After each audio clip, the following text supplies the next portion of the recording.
Bonjour, bienvenue pour cette deuxième capsule. Le français, c'est tout un art à la ferme de la Chapelle. Bonjour, donc le concept du projet, comme on vous l'a expliqué, c'est d'allier l'art et le français. Donc comme vous pouvez le voir ici, sur cette exposition de Laure Marville, Je disparais, il y a beaucoup d'éléments de langage, beaucoup de phrases, de mots. Et mon travail, c'est donc de sortir du contexte des phrases et de vous montrer qu'on peut essayer d'apprendre le français dans n'importe quel contexte. Je parlerai aussi d'expressions idiomatiques et peut-être de quelques mots de vocabulaire. Comme tu l'as très bien dit, il y a beaucoup de choses qui sont tissées ensemble dans cette exposition qui est sur les murs. Pour une fois, il n'y a rien au sol. Et quand on rentre, on se perd dans les couleurs, dans les mots qui nous sautent aux yeux. Et c'est très bien si on va faire ce ping-pong. Moi, je vais vous parler plus de la technique, comment Laure Marville elle a produit cette exposition. Et puis aussi des sources de qu'est-ce qui l'a inspiré. Par exemple, sur ce premier plan ici, tu peux nous parler peut-être un peu de son travail, de sa technique? Laure Marville utilise une technique de linogravure. Pour cela, on a besoin d'une plaque de linogravure, des gouges, qui sont des ustensiles avec une lame qui permet de creuser dans ce lino, d'encre, évidemment, de rouleaux pour imprimer et de papier. C'est une technique d'impression, donc on va appuyer cette plaque sur une feuille de papier. Je vais graver d'abord dans ma plaque. Tulipe, je dois le graver à l'envers, puisque quand je l'imprime, hop, il va arriver à l'endroit. Donc Laure Marville utilise des très grandes plaques de linogravure et tous les éléments qu'on voit au mur sont gravés. C'est un travail physique déjà pour ce qui est de la gravure, mais aussi pour l'impression parce qu'elle n'utilise pas des grandes machines d'impression qui sont des rouleaux qui appuient la plaque sur le papier, mais au contraire, elle va prendre sa plaque, la mettre par terre sur une grande feuille et elle va vraiment s'appuyer dessus avec toute la force, tout le poids de son corps pour imprimer. Dans cette salle, on va trouver des grandes feuilles qui couvrent comme du papier peint tout le mur. Donc elle a conçu dans l'atelier, elle s'est imaginé comment je vais couvrir ce mur, quelle couleur, quel texte, et après coup, elle peint d'abord la couleur sur le papier et après, par-dessus, elle imprime ces plaques de texte et qui, ensemble, donnent cette forêt de mots et d'éléments ornementaux qui nous submergent complètement.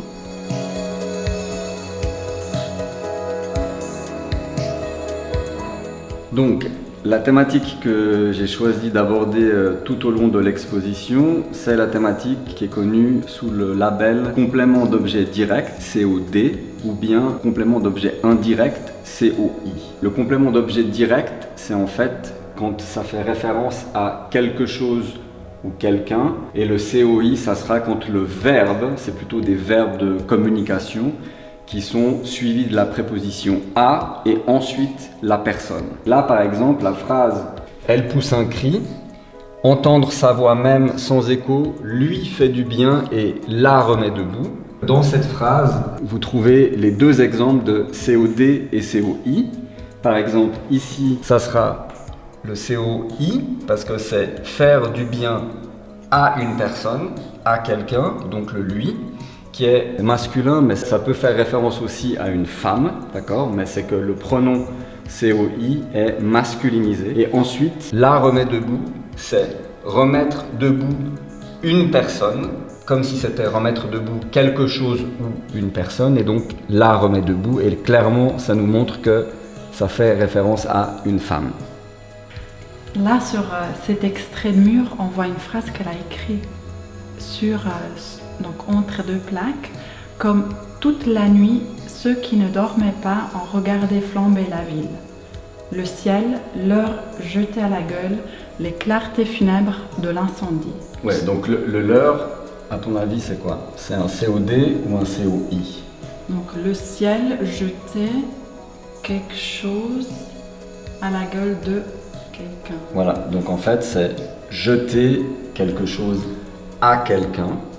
Donc le à quelqu'un, dans la phrase avant, Ouais. il est où à ton avis? Toute la nuit, ceux qui. Donc ceux qui ici, fait référence clairement à un groupe de personnes masculin pluriel avec des femmes aussi bien sûr, mais ça c'est le problème du français qui a tendance à masculiniser les choses. Et donc ceux qui ici se retrouvent ici par l'intermédiaire donc d'un CO indirect parce qu'il est dépendant en fait de l'expression jeter quelque chose à quelqu'un.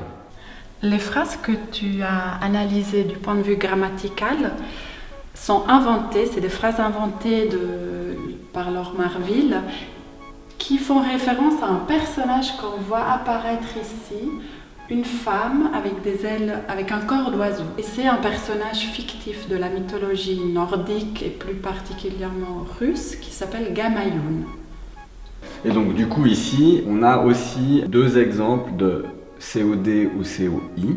Là. Et oui, par exemple, la première phrase donc, que vous pourrez en fait trouver dans le mémo qui sera avec cette capsule vidéo. Mais vous avez par exemple comme exercice, je vous ai mis cette phrase « Gamayoun annonce la terrible vérité aux universitaires ». Donc il faudra remplacer le « aux universitaires » par le bon pronom. Et donc, parce qu'on dit en français « annoncer quelque chose à quelqu'un », donc à vous de trouver la bonne solution. Et puis cette phrase-là, « détendez-vous, personne ne vous lit », le « vous » ici, c'est compliqué parce qu'il peut faire référence à un COI ou un COD, mais en français on dit « lire quelque chose » ou éventuellement dans ce cas « lire quelqu'un », une personne, et donc ça fait que c'est un CO direct.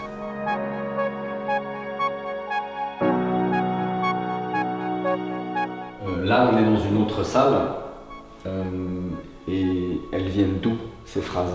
Oui, alors là, justement, on a des bandeaux avec des phrases en français et en anglais.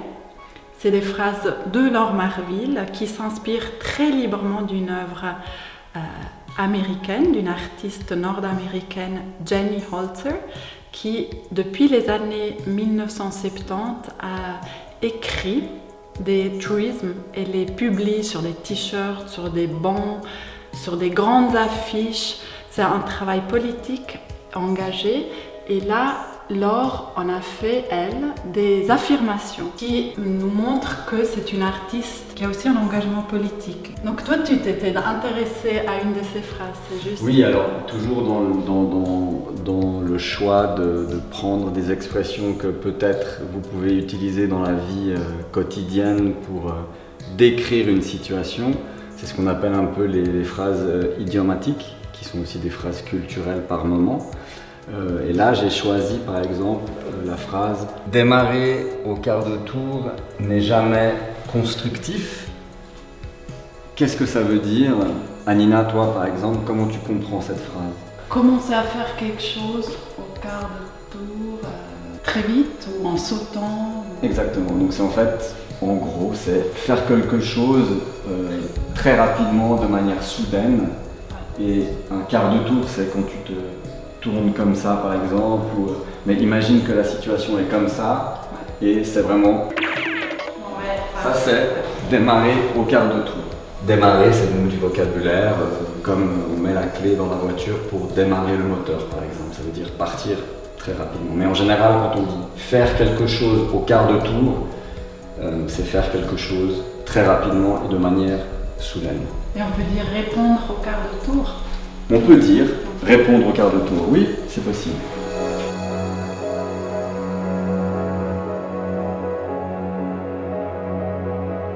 Merci de nous avoir suivis.